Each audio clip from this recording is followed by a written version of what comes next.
आइए इस वीडियो में क्लास 10 सीबीएसई बोर्ड के लिए हम लोग सोशल स्टडी का जो हिस्ट्री सब्जेक्ट है उसका एक लेसन है नेशनलिज्म इन इंडिया, उसको देखेंगे।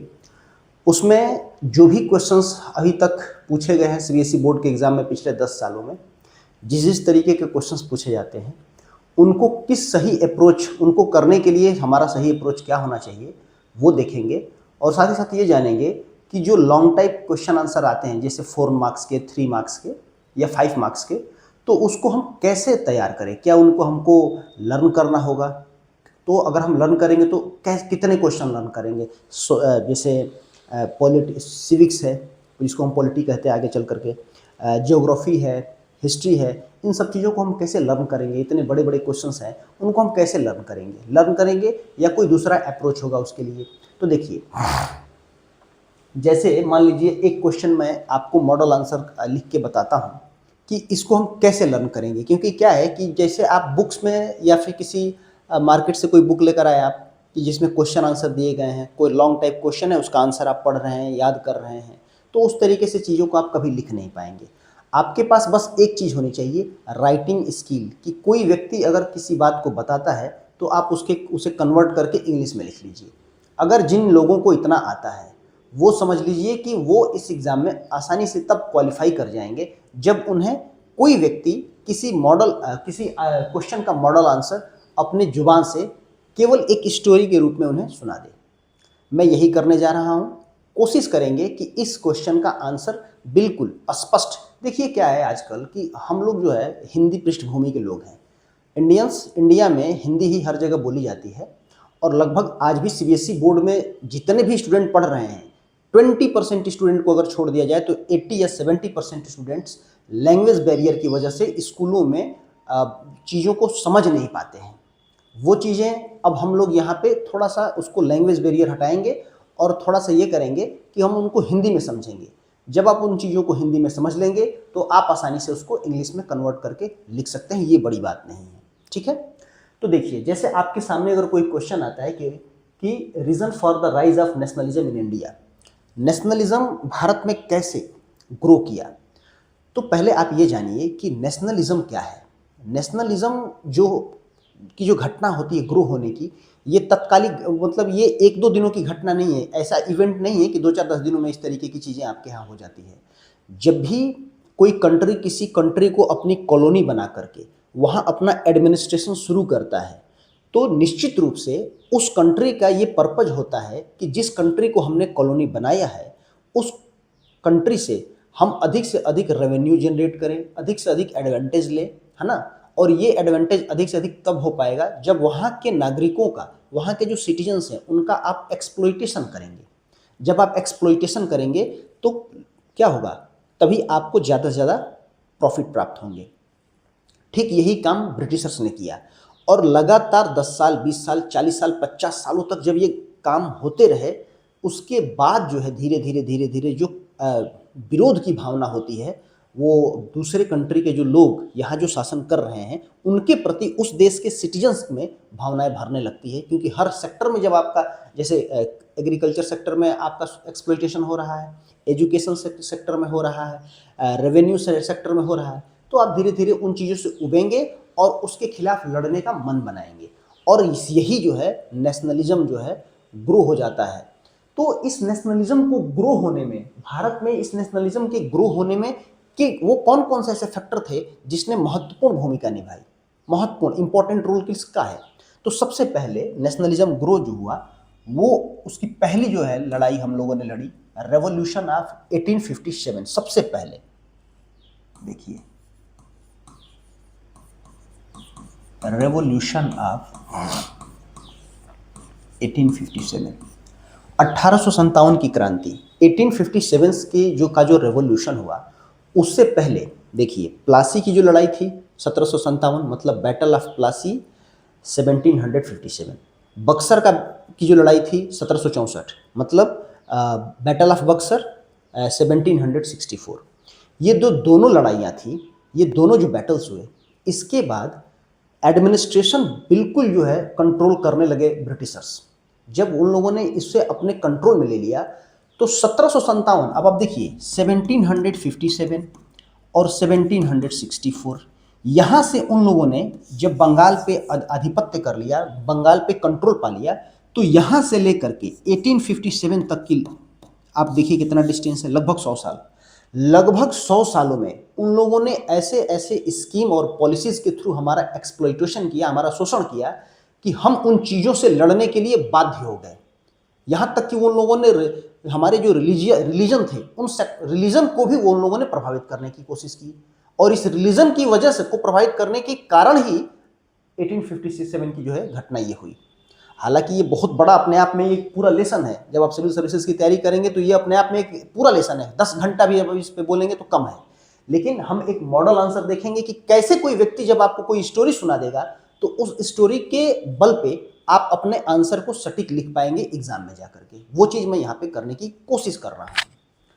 तो 1764 से लेकर के 1857 आते आते उन चीज़ों को जो है हम लोगों ने इतना बर्दाश्त किया, बट 1857 में एक छोटी सी हमारे धर्म को भ्रष्ट करने की जो षड्यंत्र उन लोगों ने रचा था, उसके खिलाफ मंगल पांडे ने उसका विरोध किया, और उसके बाद अपने ही कुछ आला ऑफिसर्स का जो उन्होंने गोली मार के हत्या कर दी।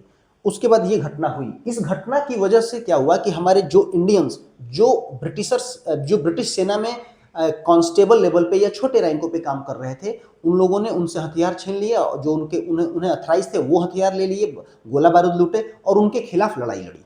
जब खिलाफ लड़ाई लड़ी तो लोगों के मन में ये भ्रम था पहले कि ब्रिटिशर्स से हम जीत नहीं सकते। लेकिन जब ये लड़ाइयाँ लड़ी हमने 1857 की, 1857 की, तो इससे आम जब लोगों ने इस चीज़ को देखा तो उनके मन में ब्रिटिश शासन के प्रति जो ब्रिटिश एडमिनिस्ट्रेशन के प्रति जो भय था वो कम हो गया, और उनको लगा कि नहीं, हम इनसे लड़ सकते हैं, इनसे फाइट कर सकते हैं।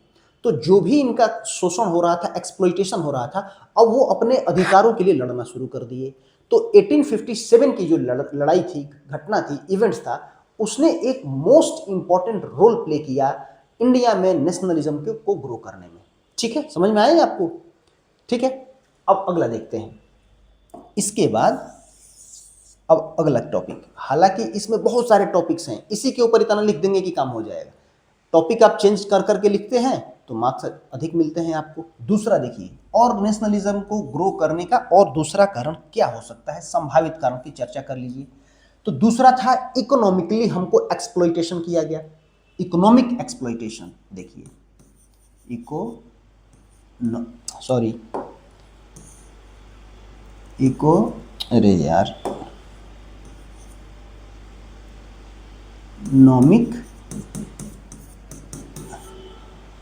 एक्सप्लॉइटेशन,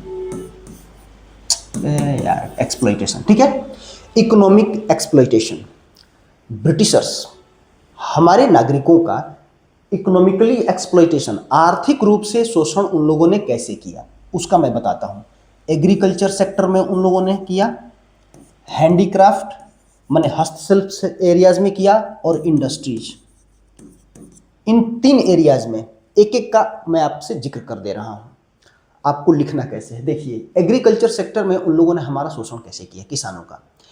किसान पहले हमारे यहाँ गरीबी थी, भूखमरी थी, किसान उन चीज़ों का ही प्रोडक्शन करता था खेतों में, वैसे ही क्रॉप उगाता था, वैसी क्रॉप का प्रोडक्शन करता था जो खाने के लिए, जो पेट भरने के लिए जरूरी होते थे। लेकिन जब ब्रिटिशर्स आए, उन लोगों ने उन जमीनों को बंगाल, बिहार, उड़ीसा में जमींदारों को जो है उसका मालिकाना हक दे दिया, और उनके माध्यम से उन पर लगान अध्यारोपित कर दिया, लगा दिया, इम्पोज कर दिया, और वो लगान जो है ज़्यादा से ज़्यादा वसूला जाता था जमींदारों के द्वारा। साथ ही साथ उन किसानों को बाध्य किया गया खास तरीके की क्रॉप ग्रो करने के लिए, खास तरीके की क्रॉप प्रोडक्शन के लिए, जैसे कैश क्रॉप।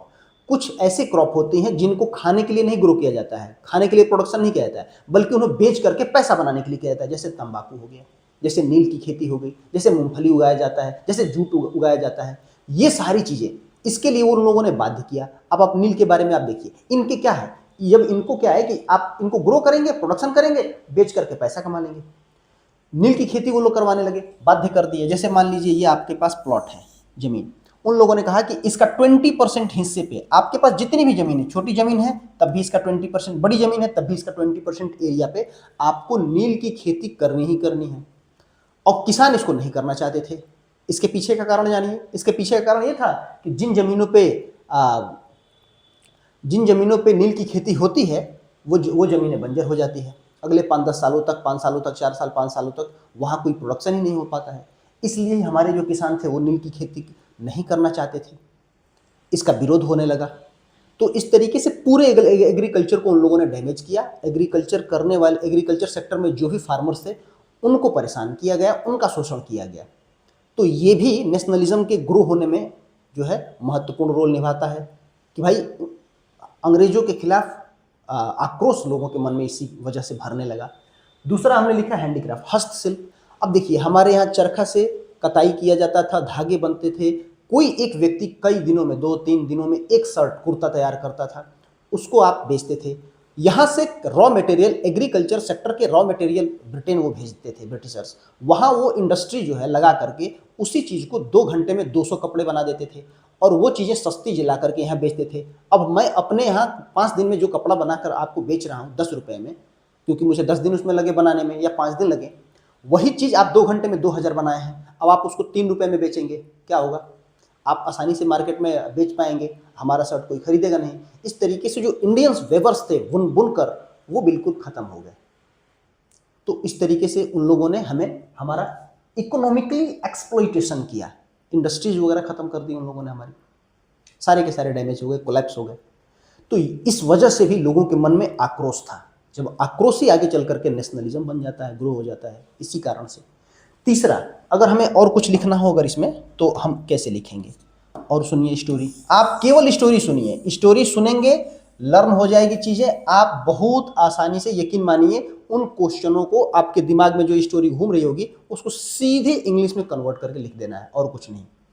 3 नंबर क्या हो सकता है? होने को तो बहुत सारी चीज़ें हैं टॉपिक, लेकिन देखते हैं कि अभी हम क्या लेंगे। 3 नंबर पे ट्रांसपोर्ट एंड कम्युनिकेशन।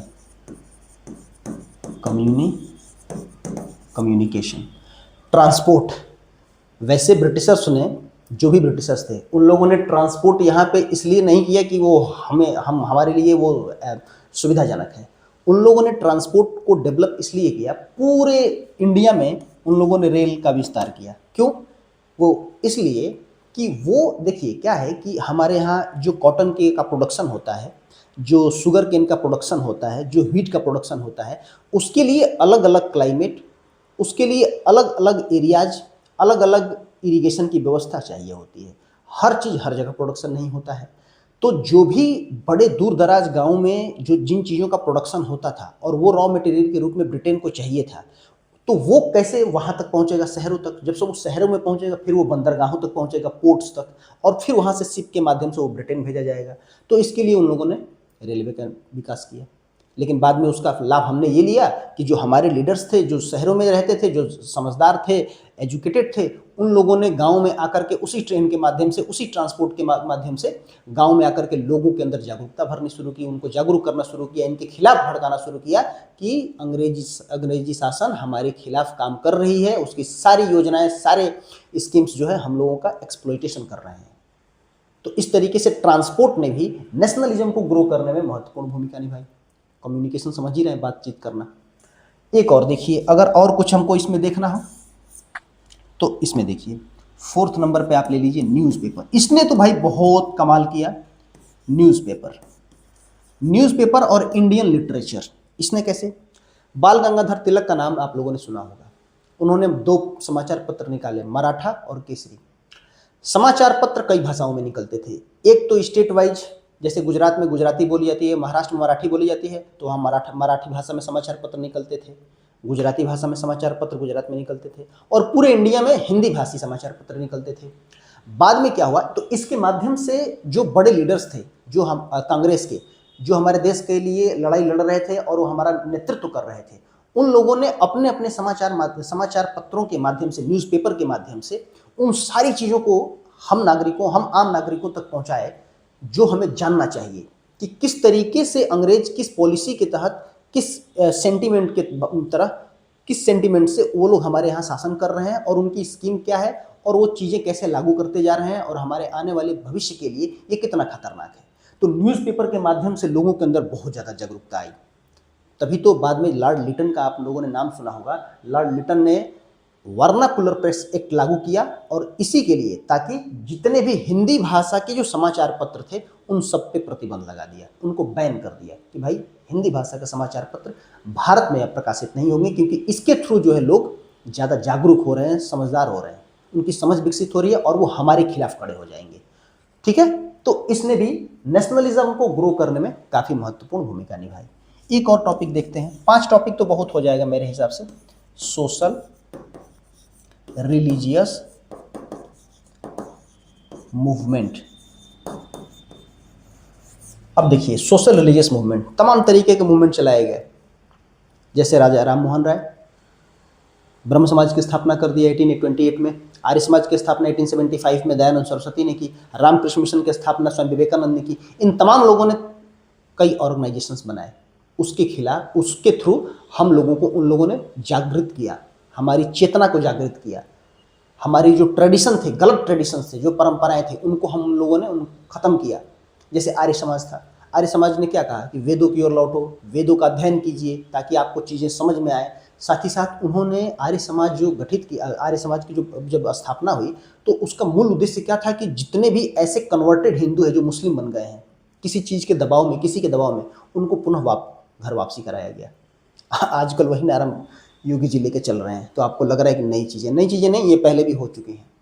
तो इस तरीके से जब आप हिस्ट्री को पढ़ेंगे तब आप इन चीज़ों को जान पाएंगे और इसके ऊपर एक डिटेल एनालिसिस कर लीजिए, डिटेल कहानी सुनिए और केवल इन 5 टॉपिक को लर्न कीजिए। अब आप बताइए, जब 4 नंबर का क्वेश्चन आता है तो आपको पूरे पेज लिखने होते हैं, एक पेज, और फिर टर्न करके पूरा पेज लिखेंगे, तब आपको 4 नंबर मिलेंगे।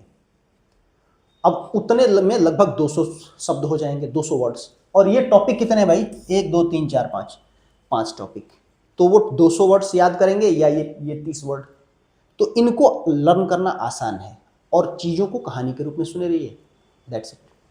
आप किसी भी बड़े से बड़े क्वेश्चन का आंसर दे पाएंगे। फिजिक्स में भी वही है, बायो में भी वही है। और अब ज़्यादा से ज़्यादा 1 मार्क्स के, 2 मार्क्स के क्वेश्चन के पीछे मत भागिए। बड़े क्वेश्चन को जब आप पढ़ेंगे तो इसमें इतनी सारी नॉलेज होती है कि छोटे क्वेश्चन अपने आप तैयार हो जाते हैं। तो ये ध्यान रखिए। इसके बाद भी और भी बहुत सारे टॉपिक हैं, जैसे लॉर्ड कर्जन भी एक, उसने भी बहुत इंपॉर्टेंट रोल निभाया भाई हमारे यहाँ।